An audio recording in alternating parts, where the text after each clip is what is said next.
தெரியும், இந்த ஊரையே சோகத்தில் ஆழ்த்தக்கூடிய ஒரு சம்பவம்.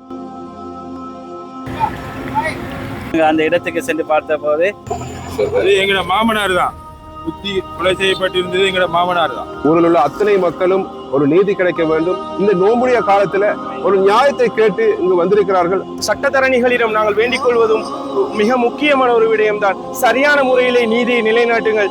கொலை செய்யப்பட்டிருக்கிறார், எதற்காக கொலை செய்யப்பட்டார் என்பதை தெரியாமல் அவர் கொலை செய்யப்பட்டிருக்கின்றார். அவருக்கான சரியான நீதியை நீங்கள் ஒன்றிணைந்தால் நிச்சயமாக பெற்றுத்தர முடியும்.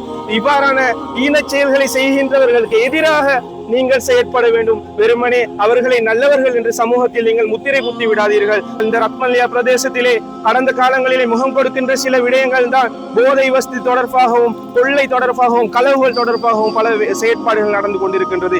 இவை அனைத்தும் முற்று பெற வேண்டும். எங்களுக்கு புத்தளம் போலீஸ் நிலையத்தில் இருந்து எங்களுக்கு பாதுகாப்பு வேண்டும். எங்களுடைய கிராமம் ஒரு முன்மாதிரி மிக்க கிராமமாக மாற வேண்டும். தவறு செய்கின்ற ஒவ்வொருவரும் இதனை பார்த்து பயப்பட வேண்டும். சம்பவம் பற்றி நிறைய சோசியல் மீடியால போயிட்டு இருந்தது.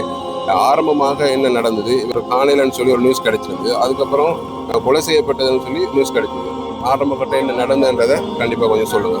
என்னோட மாமா தானே அது. அவர் வந்து வீட்டில் இருந்த நேரம் வெளியிலிருந்து ஒருவர் அந்த சண்டை நபர் வரை தந்து கதவினை தட்டி இருக்கின்றார். வெளியில் வந்து பார்த்தபோது ஹைரான் போக வேண்டும் என்று சொல்லி இருக்கின்றாங்க. அதன் அடிப்படையில் அவரும் தெரிந்தவர் தானே, ஊரில் உள்ளவர் தானே சொல்லி அவரும் சரி போகும் சொல்லி தன் முச்சக்கர வண்டி வெளியில் எடுத்து அவரோட ஹைரன் சென்றிருக்கின்றார். வீட்டுக்கு வரையில் என்று நாங்கள் தொலைபேசி அழைப்பு எடுத்த போது தொலைபேசி தொடர்ச்சியாக ரிங் ஆகிச்சது. ஆனால் அதனுடைய பதில் எங்களுக்கு கிடைக்கவில்லை. போலீசில் முறைப்பாடு செய்யப்பட்டது. அல்காசிம் வீதியில வந்து ஒருவர் கொலை செய்யப்பட்டு என்ற செய்தி கிடைக்கப்பட்டது. உயிரை பாதுகாக்கணும். 72 வயதாகியும் ஒரு குடும்பத்தை பாதுகாக்கக்கூடிய ஒரு மனிதர், நிறைய நலவுகளை செய்யக்கூடிய ஒருவர் இன்னைக்கு உயிரை இழந்து அவருடைய குடும்பம் சோகத்துல நிலைமையில் இருக்குது. இதுக்கான தீர்வு கிடைக்க வேண்டும் என்று மக்கள் போராட்டத்துல வந்திருக்கிறாங்க. අපි ඊයේත් අපි බැලුවා මේකට සාධාරණයක් වෙන්න ඕන කියලා. අදත් මෙතන මේ ගමේම මේ සම්පූර්ණ ගමේම එකතු වෙලා ඉන්නේ මේකට සාධාරණයක් වෙන්න ඕන කියලා. ඒක පවුලකට වෙච්ච දෙයක් නෙමෙයි. ඊට පස්සේ මේක වෙන්නේ නැහැ කියලා අපිට කියන්න බෑ.